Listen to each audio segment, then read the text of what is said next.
Auditeurs, auditrices Radio Voix de Femmes, bonjour à toutes et à tous dans ce nouveau numéro de l'émission Aïnoun Ala dans le cadre du projet Isma'laha, écoutez-la qui lutte contre les violences faites aux femmes migrantes en Algérie. Les femmes migrantes en situation irrégulière qui viennent en Algérie cherchent à régulariser leur situation juridique. Elles s'adressent pour cela au Haut Commissariat aux réfugiés en Algérie. Quel rôle de cette commission? Interview avec l'équipe de HCR en Algérie. Première question, quel est le rôle du Haut Commissariat des réfugiés en Algérie? Je suis Elie Djinoubier, je suis chargée de protection au bureau du HCR Alger. Donc le HCR, pour vous présenter un petit peu l'organisation qui est présente dans la plupart des pays du monde, il s'agit d'une organisation des Nations Unies qui est chargée spécifiquement de la protection des réfugiés, des demandeurs d'asile, également des personnes apatrides et déplacées internes. Ici en Algérie, nous travaillons avec les populations réfugiées et demandeurs d'asile qui sont répartis sur l'ensemble du territoire, mais notre bureau se trouve ici à Alger. Nous avons également un bureau à Tindouf pour la situation des réfugiés sahraouis, mais nous, à Alger, nous nous occupons des réfugiés dont on dit urbains, mais qui peuvent être en zone plus ou moins urbanisée. En Algérie, comme dans la plupart des pays dans lesquels le HCR est présent, le rôle du HCR, c'est ce qu'on appelle la protection. Assurer la protection des réfugiés, si on devait le définir, ça serait favoriser et appuyer les autorités des pays d'accueil à permettre l'accès aux droits des réfugiés. Donc ça recouvre tout un nombre d'interventions qui concernent d'abord la protection légale, juridique, la protection physique, l'accès à des services d'éducation et de santé, également des formations professionnelles ou tout type d'activités qui permettent aux réfugiés et demandeurs d'asile de se prendre en charge.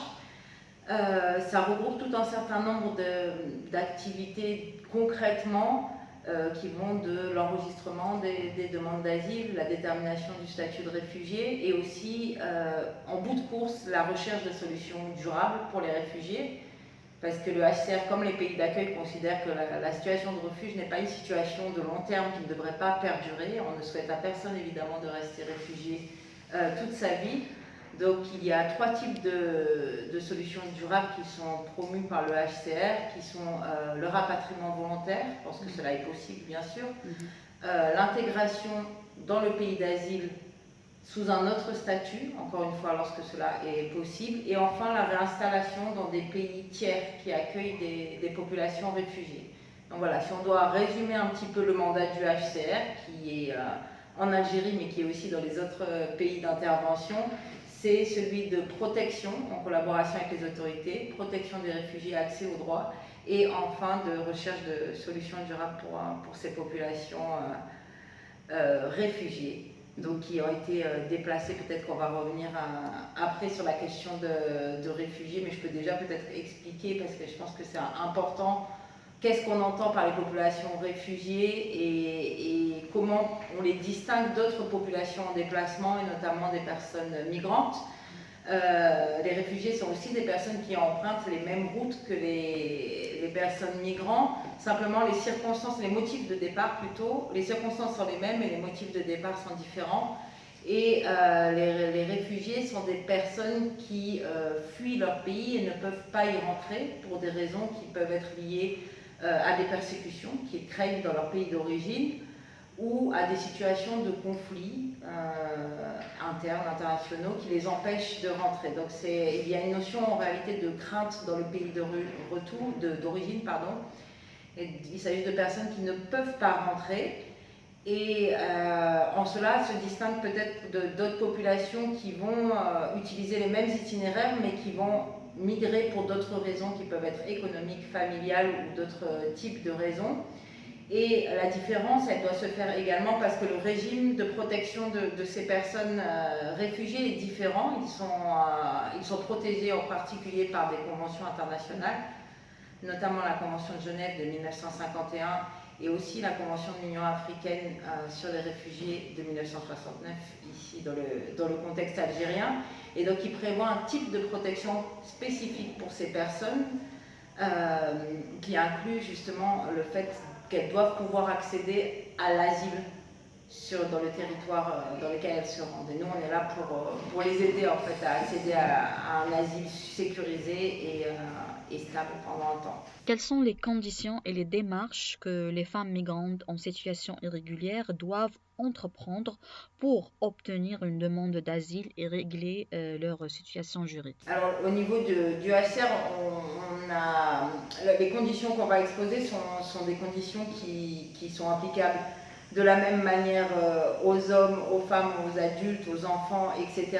Mais effectivement, c'est important de préciser qu'on prend en compte aussi la diversité en termes d'âge, en termes de genre, dans la manière dont nous allons procéder ou traiter certaines demandes pour tenir en compte en particulier des besoins spécifiques de certaines populations. De manière très concrète, ici, les personnes qui veulent demander l'asile vont approcher le bureau du HCR.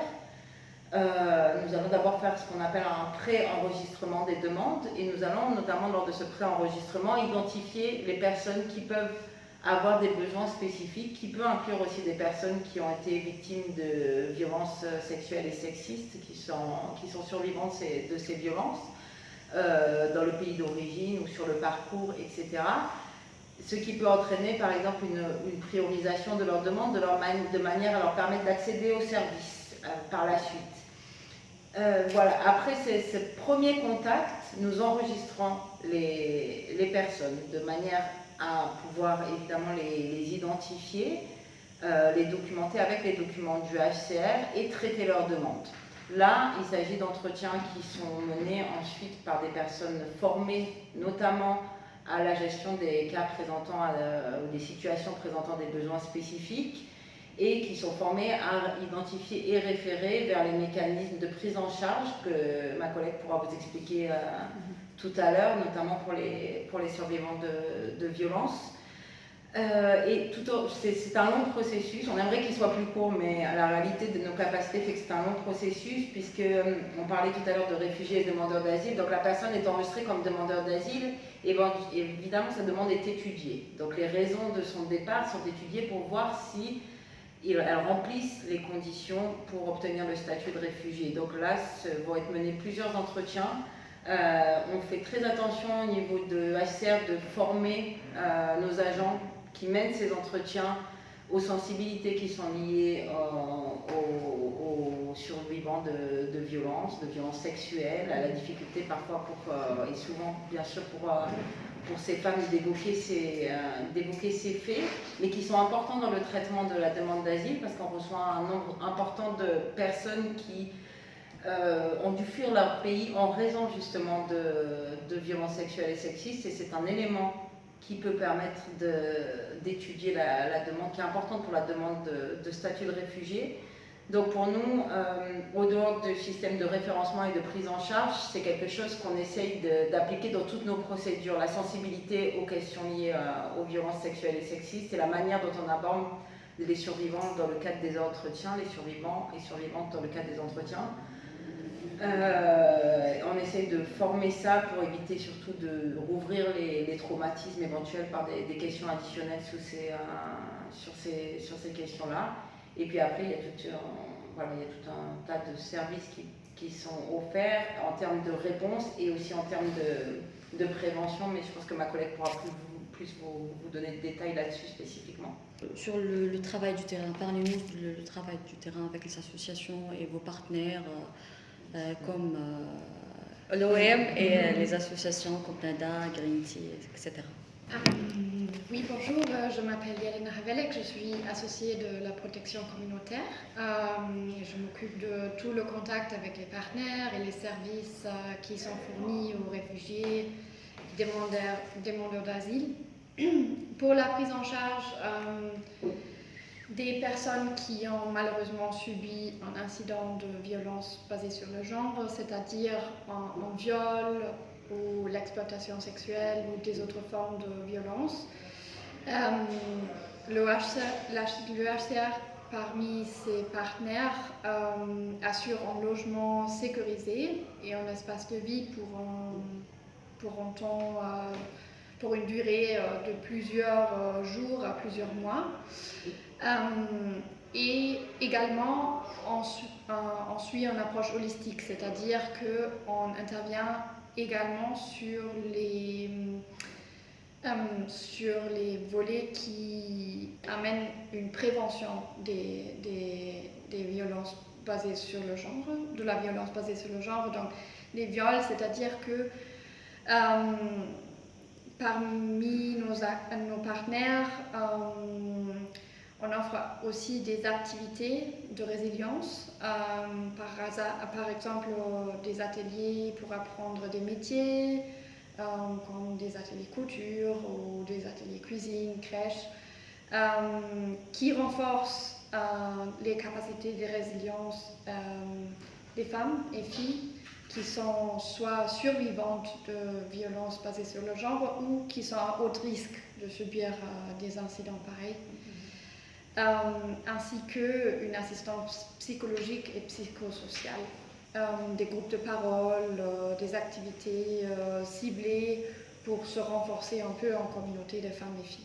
Quels sont les cas de violence et les types de violences qui vous parviennent au HCR et quels programmes utilisez-vous pour accompagner les femmes migrantes en situation irrégulière? Pour les questions des violences, les types de violences, nous en fait, on récolte des informations liées à la fuite du pays d'origine. Effectivement, comme je l'ai cité, il y a tout un tas de personnes qui fuient pour des raisons liées aux violences subies, tout un tas de femmes qui vont des violences sexuelles, mais qui sont également plus larges que ça. Ça inclut des situations de mariage forcé, des situations de mariage précoce, des situations de mutilation génitale féminine, notamment le phénomène de l'excision.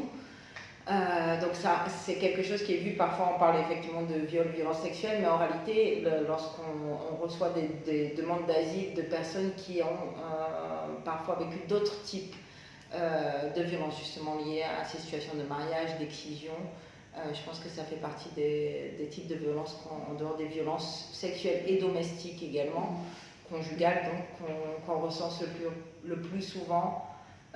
Et qui sont le plus souvent les raisons qu'évoquent ces femmes pour la fuite de leur pays d'origine. En dehors des situations générales qui touchent tout le monde, comme les conflits, etc., si on parle de violences spécifiques, de demandes d'asile spécifiques liées au genre, comme on les appelle ici au HCR, ça inclut ce type de violence-là. On assure un logement sécurisé, un espace de vie, pas pour toujours, mais temporairement, jusqu'à ce que la femme retrouve la force de prendre sa vie en main et chercher un espace sécurisé pour elle-même. Ça dépend souvent aussi des moyens qu'elle a pour gagner sa vie, pour exercer un travail, non ? Est-ce que le Haut Commissariat aux réfugiés en Algérie se concentre sur la formation des journalistes sur la question de l'immigration et de l'asile? Je me présente. Oui. Moi, je m'appelle Marina Vidlouendas et je suis chargée de la communication et relations externes ici à Alger, au HR. Donc pour la formation des journalistes, c'est quelque chose qu'on a visé de faire, qu'on a déjà fait dans le passé, qu'on a arrêté à cause du Covid, comme tellement de choses, et qu'on espère pouvoir faire dans un futur prochain, pas loin. C'est la fin de ce numéro de l'émission Aïnoun Ala sur la radio Voix de Femmes. On se retrouve dans le prochain numéro. Au revoir.